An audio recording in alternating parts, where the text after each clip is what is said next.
मुख्यमंत्री कोण होणार याची चर्चा सुरू आहे। एक गोष्ट तर आश्चर्य आहे की मुख्यमंत्री कोण होणार यापेक्षा कधी होणार हा महत्वाचा भाग आहे। आणि तुम्ही बघता की राज्यपालांकडे अजून दावा केलेला नाही, राज्यपालाने अजून बोलवलं नाही, बहुमत सिद्ध करण्याचा त्यांना अजून वेळ द्यायला पाहिजे ती दिली नाही। आणि लगेचच पक्षाच्या वतीने शपथविधी या तारखेला आहोत, या जागेवरती आहोत असं ज्यावेळी सांगण्यात येतो त्यावेळी हा लोकांच्या मनामध्ये संभ्रम आहे की बाबा घटनेनुसार ज्या गोष्टी व्हायला पाहिजे होत्या किंवा नियमाप्रमाणे ज्या गोष्टी व्हायला पाहिजे ते होत आहेत की नाही होत आहेत हा संभ्रम लोकांच्या मनामध्ये। पण मला वाटतं नजीकच्या काळामध्ये मुख्यमंत्री मिळेल, जो कोणी मुख्यमंत्री येईल राज्याचा हिताचा निर्णय हे लोकांचं घेण्याचं काम केलं पाहिजे। ते जर घेतलं नाही तर विरोधी पक्ष नात्याने प्रत्येक पावलावरती लोकांचा आवाज म्हणून आम्ही रस्त्यावर उतरू किंवा विधानसभा आणि विधान परिषदमध्ये आवाज आम्ही मांडण्याचं काम निश्चितपणे आम्ही करू, आम्ही थांबणार नाही आहोत।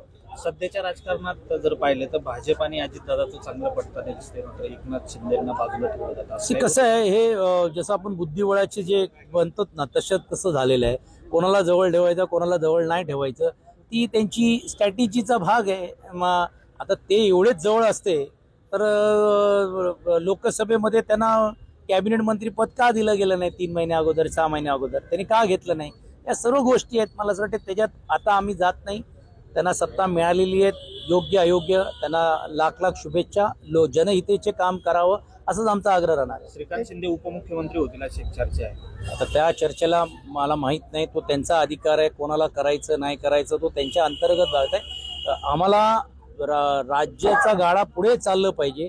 जे आज थांबलेले आहेत प्रशासन GR काढतोय आणि मग कार्यवाहू मुख्यमंत्री नाही पण उपमुख्यमंत्री तिकडे सांगतायत की हा GR आम्हाला रद्द करावा लागेल। म्हणजे नेमकं काय चाललंय हे राज्य बघतोय। शेवटचा प्रश्न, उद्याच्या निवडणुका बॅलेट पेपर की EVM? ते बॅलेट पेपरनीच घ्यावं तरी हे संभ्रम जे लोकांच्या मनामध्ये आहे। म्हणजे काही गावांमध्ये तर लोक म्हणतात आम्ही ॲफिडेव्हिट लिहून द्यायला तयार आहोत, आम्ही मतदान केलं पण आमचं मतदान पोचलेलं आहे की नाही पोचलेलं हा आमच्या मनामध्ये संभ्रम आहे। तर हे कुठेतरी दूर करायचं असेल तोच एक मार्ग। शिंदेच्या शिवसेनेतील काही मंत्र्यांना डच्चू देण्याची शक्यता वर्तवली जाते। भारतीय जनता पार्टी पहिली मंत्रिमंडळामध्ये नाव कोण ठरवणार आहे ह्याच्यावरती सुरुवात आहे। म्हणजे शिवसेना सारखा पक्ष असू दे किंवा राष्ट्रवादी हे ठरवणार आहेत की दिल्लीवरती त्यांचे दुसरे बॉसेस ठरवणार आहेत हा संभ्रम आहे। आणि म्हणून कोणालाच माहित नाहीये कोण काय होणार आहेत म्हणून एकमेकांना आता आमदार पण शुभेच्छा द्यायला घाबरतात। कारण तुम्ही बघितलं असेल बरेच शेठ बिचारे आमचे जे सहकारी मित्र होते त्यांचं काय झालं।